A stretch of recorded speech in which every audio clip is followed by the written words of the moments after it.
Thank you, Dovre, sir. Okay, good afternoon, all of you. So today we are going to see, we are going to start our unit number 5. Okay, and in this unit number 5, uh, as the name indicates that Hello. here we are going to see the. Hello. Hello, Excuse sir. me, sir. Yes, sir. Yes, A sir. recording. Uh, uh, Yes, yes. I am also It having my started. No lecture. problem.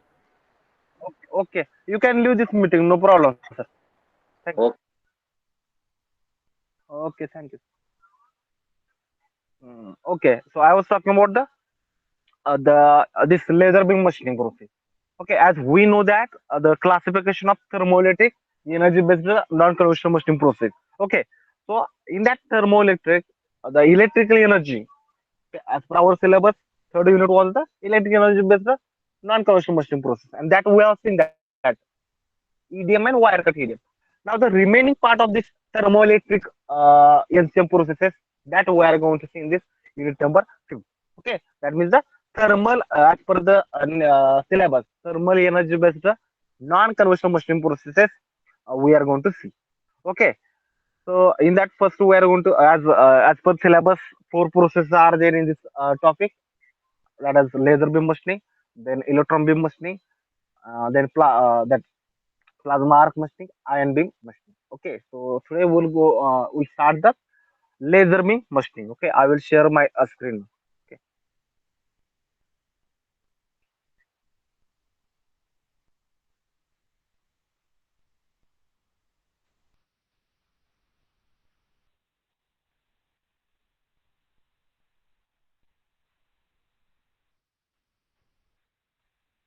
okay. Whether my screen is visible at your end, Purthvi, will you please reply, Purthvi or Shantanu? Anybody? Whether my screen is visible Yes, sir, at your visible. end? Okay, okay. Yes, Thank sir. you. So I welcome you all for this lecture on laser beam machining. In short, it is called or it is abbreviated as LBM. Okay, laser beam machining. Okay, and today's this lecture, uh, I'm going to talk about first. I will give the introduction to the laser beam machining process. Then we are going to see the what is how the laser will be produced and the types of the laser. Okay, then what are the elements or the laser beam machining system that we will see. Then at last we'll go for the that process characteristics and its application. Okay, so let us start with the this first one, that is intro to the laser beam machining process. Now I am going to give you at starting only I am going to give you a very interesting experiment that you also might have done when you were a child. Okay, you as I have shown the diagram here, you can see the first diagram, this one. Um, okay, so you can see as during our childhood we have experienced with this. Uh, I will say that you take a one lens, okay, and with the help of the lens, you can see here we have the lens, and with the help of this lens, we concentrate the sun rays on a piece of paper. We concentrate the sun rays, okay, on this piece of paper, and especially when the sun is bright. Okay, that time we will get the high heat. Okay, and that sun rays we are trying to concentrate on the small piece of paper through that lens. Okay, and you will find that that time when there is experiment also, after some time that piece of the paper start burning. Okay, so the question that time we are saying just it is magic, but what is this going on? That what the phenomena behind is that? Okay, that we don't know that time. Okay, so actually the phenomena behind that experiment is that you are utilizing the sun rays, okay, which are concentrated at a small point, and intensity at that particular point is so high that is that due to that only it start burning the piece of piece of paper. Once again I repeating that how that piece of paper is going to start burn, okay, due to that sun rays. Okay, because with the help of that lens, we are utilizing the sun rays, okay, which are concentrated at that small point, and heat intensity of that sun rays at that particular piece of paper or at that point is very high, and due to that, it start burning that piece of paper. Okay, and then again, once again, the question arises that can we make this constructive phenomena or constructive use of this phenomena in general and in manufacturing in particular. Okay, okay.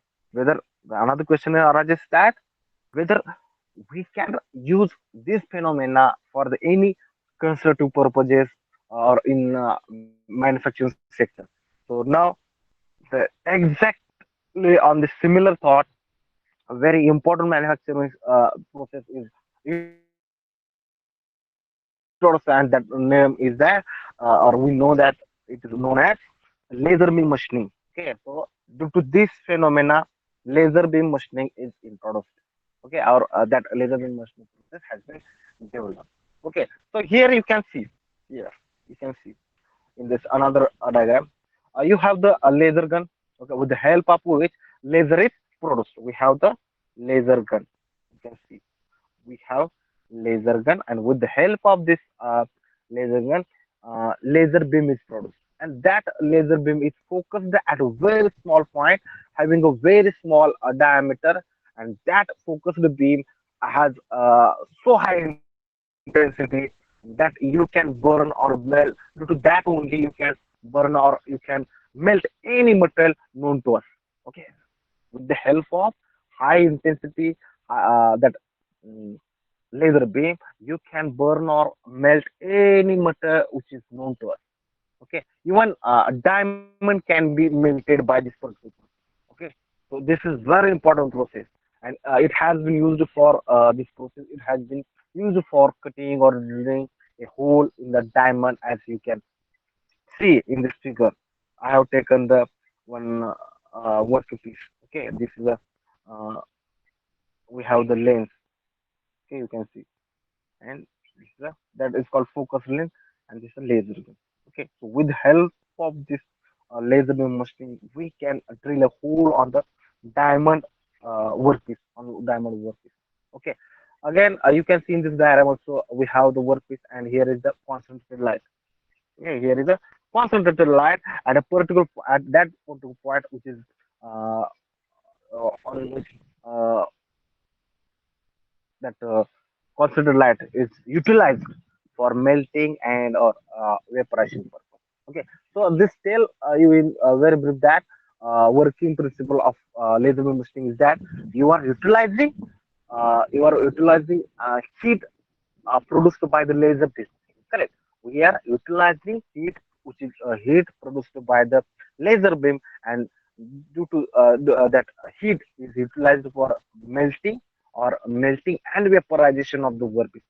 Okay, we are utilizing heat energy. Okay, we are utilizing heat which is produced by laser beam, and this heat is utilized for melting or melting and vaporization of the workpiece.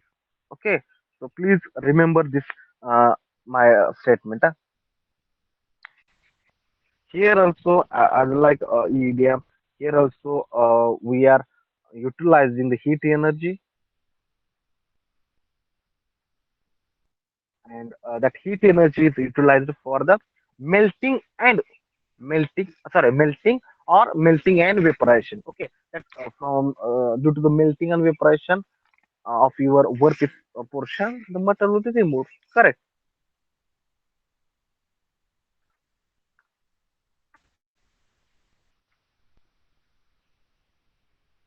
Okay. Now, before going to the that uh, another point of this laser beam machining, uh, we should know the how that laser is produced. Okay, so production of laser. This is okay. So the question arises that how to produce a laser. Correct. The general question is that how to produce a laser. So hypothesis as per the hypothesis of Einstein. Okay, I will tell you. that Einstein he proposed that it is possible to use light energy to stimulate electron that would emit light of the same characteristic. Okay, hypothesis of Einstein tells is that under appropriate condition, light energy of a particular frequency can be used to stimulate electrons in an atom to emit additional light when exactly same characteristic as the original simulating light source has. Okay,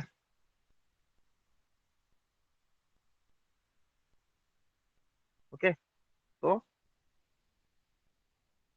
he proposed that it is possible to use light energy to stimulate electrons that would emit light of same characteristic. Okay, and this particular Einstein hypothesis had been used to produce this laser. Okay, now consider in that you can see in the slide also I have shown the diagram. So consider an atom that is brought to high level high energy level, that's E2, from energy level E1. Okay, suppose atom that is brought to high energy level E2 from energy level E1 by outside energy source. Okay, so your atom is brought at high energy level up at E2 from E1. Okay, by outside energy source. Now this outside energy source can be light, okay, it can be heat, it can be electricity, or some other appropriate outside energy source which will stimulate the atoms in the lasing material from your energy level E1 to the energy level E2. Okay, so this atom is then allowed to decay back to or retain back to your ground state level, state energy level. Okay, that is from your high energy level E2 to your low energy level E1. Okay, so as a result of this decaying back, if proton is released by that metal, then this proton is nothing but the your light. Okay, then this whatever the proton is, whatever the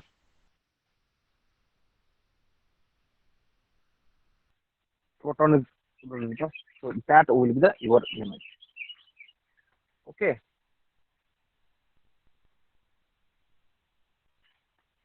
then now this what are the protons are there? No, that protons is proton is released no by that metal. Okay, so that proton is nothing but the light. So this proton contacts other atoms. Okay, in the your lasing medium, and this atom will also decaying back and release the another proton. That means atoms also will go first to your that new atom will go first to E2 level, and from that E2 level it will decay back to your E1 level, and it will release another proton. And this leads to chain reaction that continues, and a stimulation emission of a proton keeps taking place. And due to that, as a result of this, you will have a large amount of photons in the lazy medium, and this sequence of triggering clone protons from stimulated atoms or molecules is named as, or it is known as stimulated emission. It is known as stimulation emission. Okay, got it. Then whatever this energy source is used so far that what are the energy source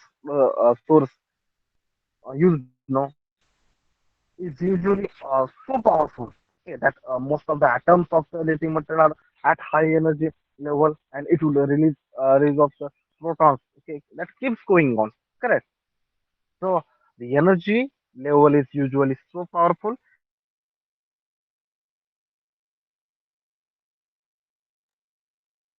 and that most of the atoms of living material are at high energy that are at high level, level of energy. So that is E2 level, and that will decaying back. And this process keeps going on. And as you can see in this slide also, the same thing is uh, shown in this figure. Okay, same thing is when it is figure. How the transition by the transition by absorption and the quantum metal emission, okay, between your two given levels. Okay, so same thing is shown here in this schematic. Okay, here is the absorption of the energy. Okay, you can see absorption of energy, and then from this Q level, okay, Q level, it moves to the P level, and when it decay back to the Q level, it will release the photon. So this is a transition by absorption and spontaneous emission between two given level of an atom, that is from P level to Q level. Okay, so same thing. What I was telling from energy level E1 to E2, or here it is shown from energy level E1 to E3 also. You can see in this diagram. So due to that decaying back to the energy level E0, that is here in the place of uh, E1, here E0 is shown on this one. So here E0. So it's going to E3 and then back to the E0. So it will, due to that time it will reach the photon. Okay. Now that is about the how the laser is produced. Now for actual production of laser, you need what is known as feedback mechanism. Actually, for actual production of laser, we need a feedback mechanism. Okay, that will.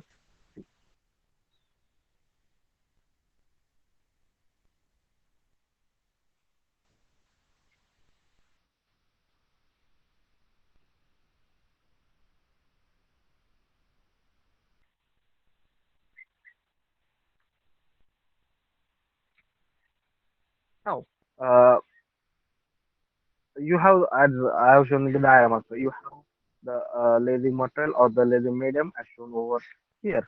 Okay.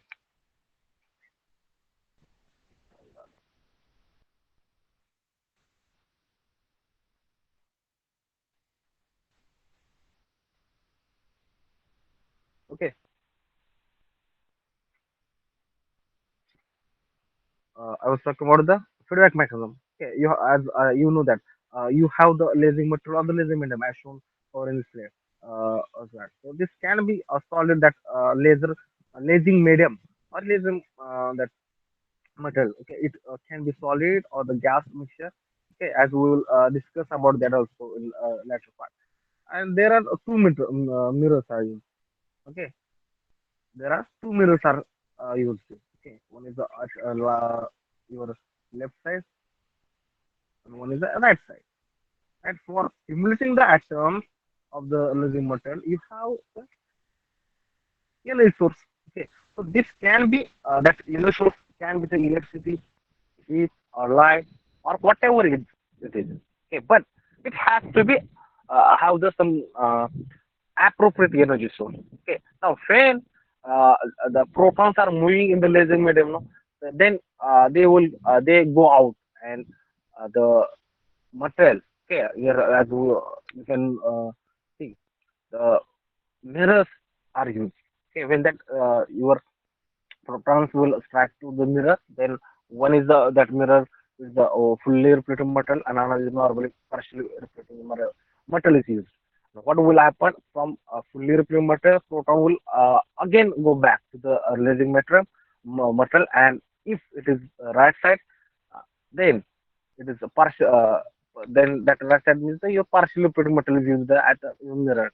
Then part of laser, part of that proton may go out, and that will form what is known laser. Okay, so we will discuss it a little later also. Okay, so I was talking about the that feedback mechanism. So what happens in feedback mechanism? So actually that it captures the and redirect the a few coherent protons back into the active medium, that is the lasing medium, and it simulates that emission of some more protons. Okay, that I have already explained as a chain reaction. Okay, and also it permits a small portion of coherent proton to exit as a laser light, as I have mentioned that on the left side. Right. Okay, suppose it is 90% reflecting in the slide you can see.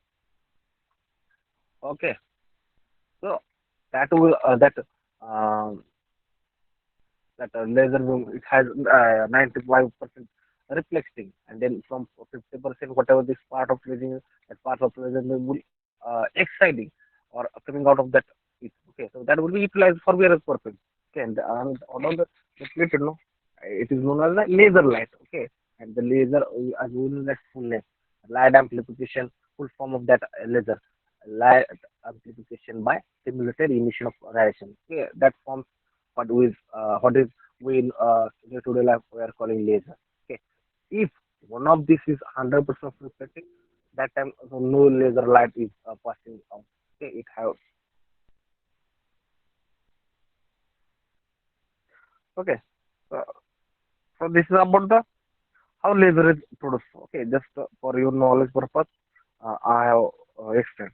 Now coming to our main point, that is working principle of this laser beam machine. Okay, so what you have here in is the energy input. You can see in the slide. Okay, you have here is the energy input in the form of, you can see in the form of heat, electricity, light, etc. And then this heat energy input is to that energy input is to the lasing medium. Okay, and that lasing medium may be your solid, it may be liquid, and then finally what you have is the energy in the form of laser beam. Okay, which is useful for various activity. Okay, it can be manufacturing activity, it can be used for manufacturing activity, it can be medical activity, it can be for other activities also. Okay, you can see here when the pointer is being used in the classroom. Okay, for example, pointer is used for the classroom, but that is having some laser light. So it has various activity in different sphere of this light. Okay, and here in this laser beam machine, electrodes are kept at both the ends. Electrodes are kept at both the ends.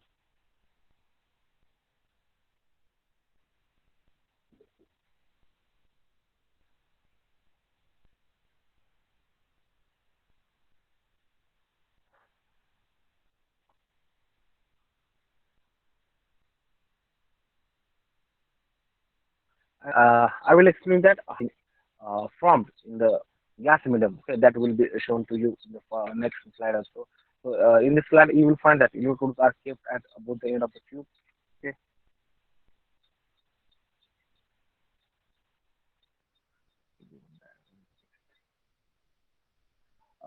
then you can see this.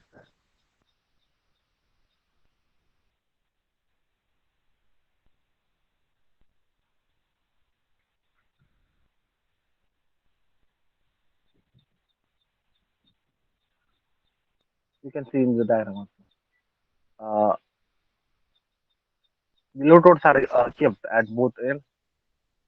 Okay, and and you will find that electrodes are kept at both ends on the tube of the your tube, and then electric current that will stimulate the gas or other resin medium or medium that atoms or molecules in that tube, and then there will be the feedback mechanism, okay, which is I have explained in the earlier slide that that that will consider a set of parallel mirrors, okay, at the end of your tube. And one mirror is, as we know, that fully reflected, while another mirror is partially transparent, okay, which is given, which use the laser beam, okay, as uh, output, okay, which is useful for the various activities and that and whatever the light is produced, no, so that laser light is monochromatic in nature. Okay, so this is very important characteristic of laser light, okay, as in contrast to the your sun rays, okay, or sunlight.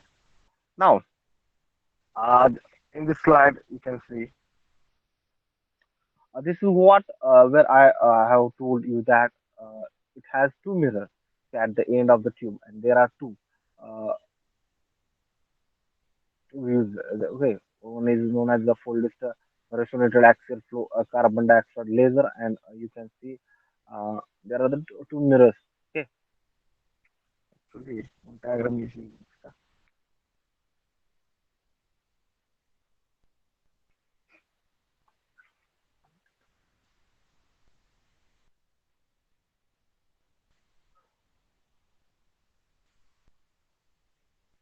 1 minute.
Here you can see.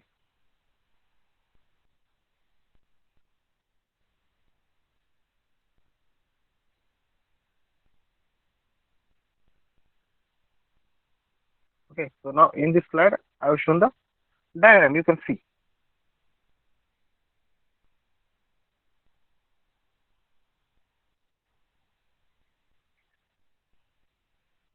Okay, so you can see the diagram.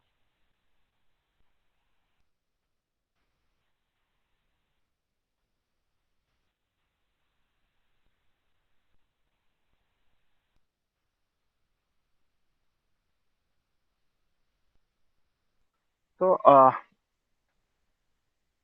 so this is what where I told you that okay, it has two mirror at the end of the tube. Okay, so you can see we have the tube. Okay, you can see the laser tube is there. At the both end we have the two electrodes. Okay, one is cathode. You can see. Okay, so there are two electrodes. So this is known as you can see folded resonator. This is the what of the diagram I have shown. This is called folded resonator axial flow carbon dioxide laser. And you can see here there are two mirrors are used. There are two mirrors. One is the outlet and this another mirror. Okay, one is written here highly reflecting HR mirror, and there is another mirror from which you are getting the laser beam. Okay, this turning. Now there are two tubes. You can see two tubes are there in this diagram. Okay, they are here. They have the two tubes. One is this tube, that laser beam, and another this one. Okay, down here you have that gas. Okay, a laser medium as a gas in both the tubes. Okay, and those protons are created, and they come and here are the two turning mirrors also used. Two turning mirrors are used. Okay, and that proton or the light get reflected from these two turning mirrors. Okay, from this when it comes from this tube, no, when it comes from this tube, it get reflected from this mirror, turning mirror, and then again reflected, and then it comes to the another tube when that where again that production of protons takes place. Okay, and after that reflecting, finally a part of that proton comes out of the output mirror here.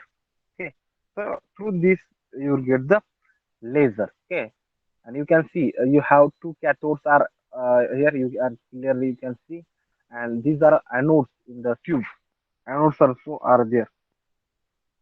Okay, the tube you can see anodes also there.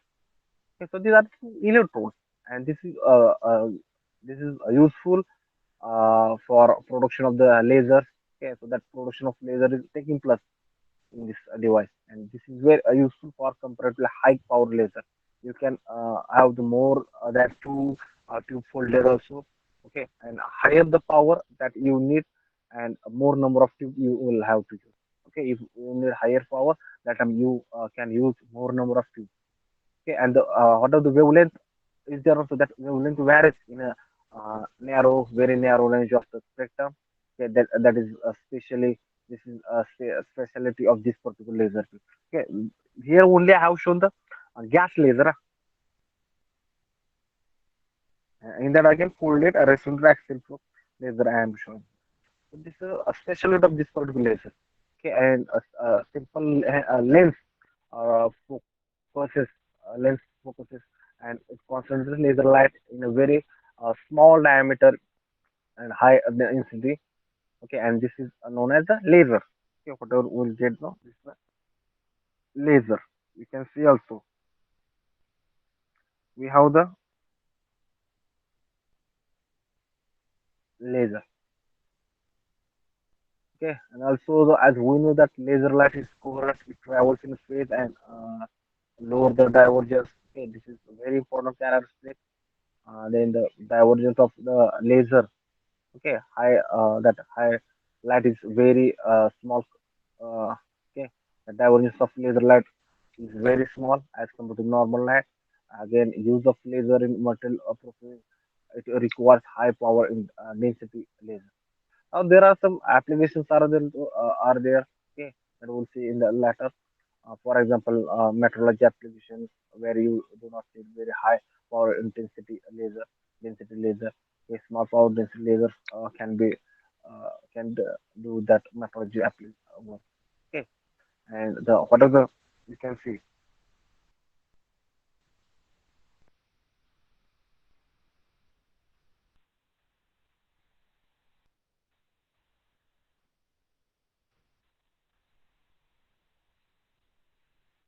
laser for machining operations you require 1.5 to 10 to 6 to 1.5 times to get that Weber per centimeter square laser sorry watt per centimeter square laser heat intensity. Okay, here you can see that much heat intensity is required, okay, which is very high, and as you can see the workpiece is kept very near to your focal point of the laser beam because closer it is, the more intensity of the heat is it will have and higher efficiency of that system will okay then that laser beam will have high depth of focus uh, than your normal light. You can see that on because it's at 40 point.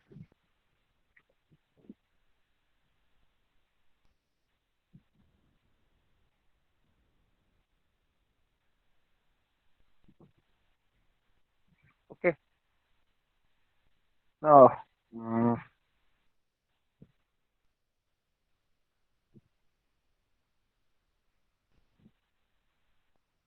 so this is just the working principle of laser. Now I will request all of you, uh, please draw this diagram.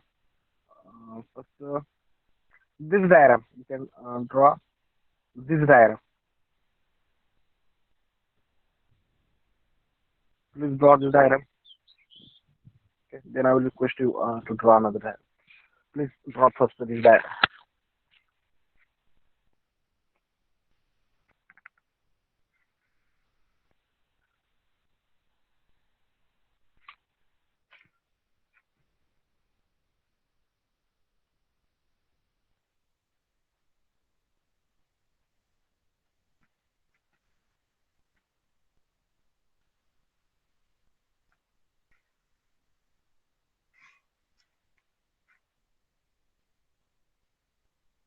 Okay, please draw this diagram. In next lecture, I will show the another one diagram. Which is very simple.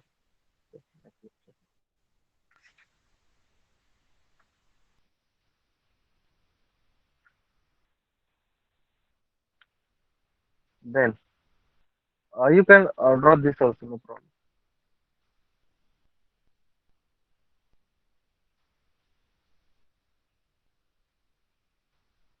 Next lecture, once again, I will that in short, I will explain the working principle and then we'll go for that next part, the types of lasers and all these things. Please draw this diagram.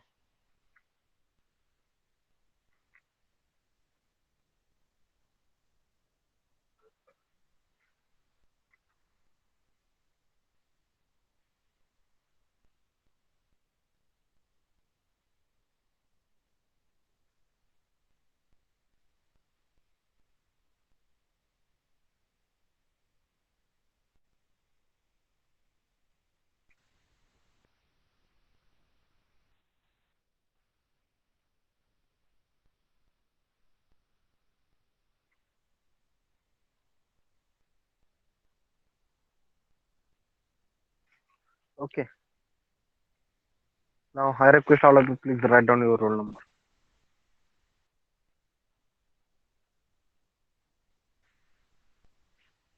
Write down your roll number. Take a few students join. Let it be.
Okay. Thank you all of you. You can leave this meeting now. No problem.